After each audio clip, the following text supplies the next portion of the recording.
নমস্কার প্রিয় ছাত্রছাত্রীবৃন্দ, আজকের এই শিক্ষামূলক ভিডিওতে তোমাদের সবাইকে জানাই আন্তরিক স্বাগত।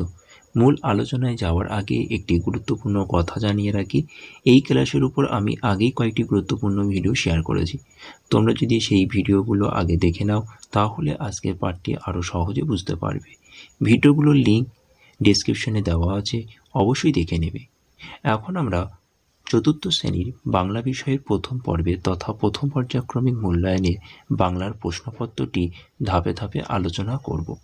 প্রতিটি প্রশ্নের উত্তর সহজ ও ব্যাখ্যা স্পষ্টভাবে করা হবে, যাতে তোমরা সহজে বিষয়টি বুঝতে পারো এবং পরীক্ষার জন্য ভালোভাবে প্রস্তুতি নিতে পারো।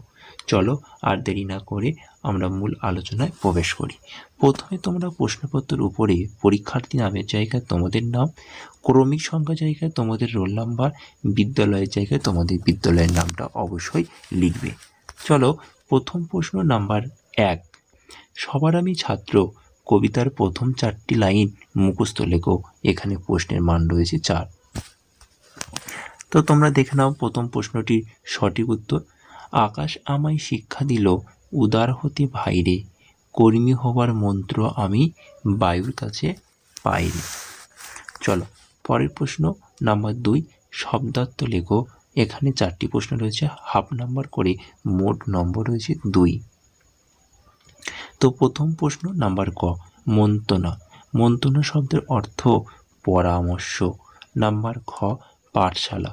পাঠশালা শব্দটির অর্থ বিদ্যালয়। নাম্বার গ, খটকা। খটকা শব্দটির অর্থ সন্দেহ। নাম্বার ঘ, বিপুল। বিপুল শব্দটির অর্থ বড়। চলো পরের প্রশ্ন নাম্বার 3, বর্ণ বিশ্লেষণ করো। 2 গুণ 1 সমান 2। দুটি রয়েছে, প্রতিটি প্রশ্নের মান 1 নাম্বার করে, মোট নম্বর রয়েছে 2।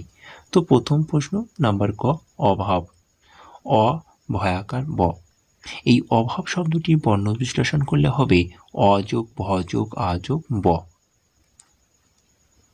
নাম্বার খ, ক্রমাগত। ক্রমাগত। ক্রমাগত শব্দটির বর্ণ বিশ্লেষণ করলে হবে ক যোগ র যোগ অ যোগ ম যোগ আ যোগ গ যোগ অ যোগ ত যোগ অ, হলো ক্রমাগত। চলো নাম্বার 4।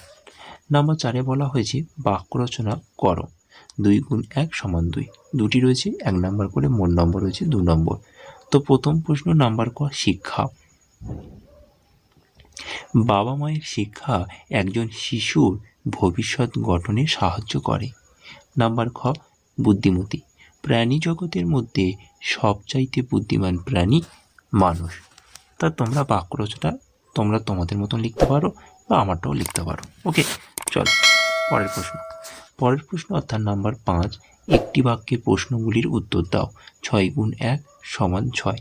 প্রথম প্রশ্ন নাম্বার ক, তত্ত্বচান শব্দটির অর্থ কী? তত্ত্বচান শব্দটির অর্থ ছোট খুকু। নাম্বার খ, পোলিওতে কার আঙ্গুলগুলো সব দলা পাকিয়ে গিয়েছিল? পোলিওতে ইয়াসুয়াকি চানের আঙুলগুলো সব দলা পাকিয়ে গিয়েছিল। নাম্বার গ, বনভোজন কবিতাটিতে কারা কারা খেলতে এসেছিল?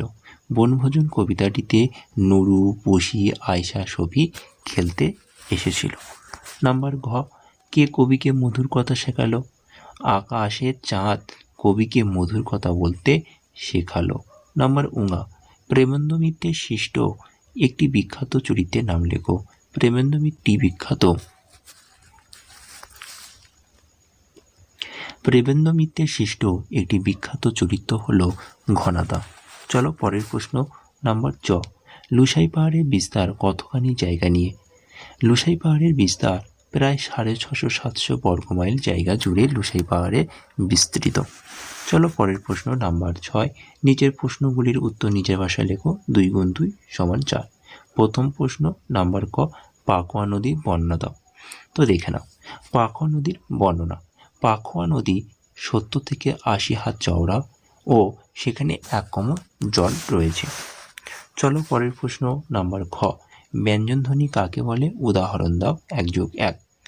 যে ধ্বনি উচ্চারণ করতে গেলে বায়ু প্রভাবের বাধা পায় তাকে ব্যঞ্জনধ্বনি বলে, যেমন ক।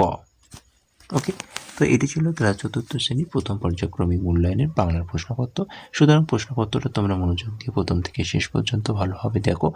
আশা রাখছি তোমরা প্রশ্নপত্রর সঠিক উত্তরগুলো বুঝতে পেরেছো এবং এই ভিডিওটি তোমাদের বন্ধুর কাছে বেশি করে শেয়ার করবে এবং চ্যানেলে নতুন হলে অবশ্যই চ্যানেলটিকে সাবস্ক্রাইব করবে। ভিডিওটি ভালো হলে অবশ্যই লাইক করবে। টাটা, বাই বাই, ভালো থেকো, সুস্থ থেকো।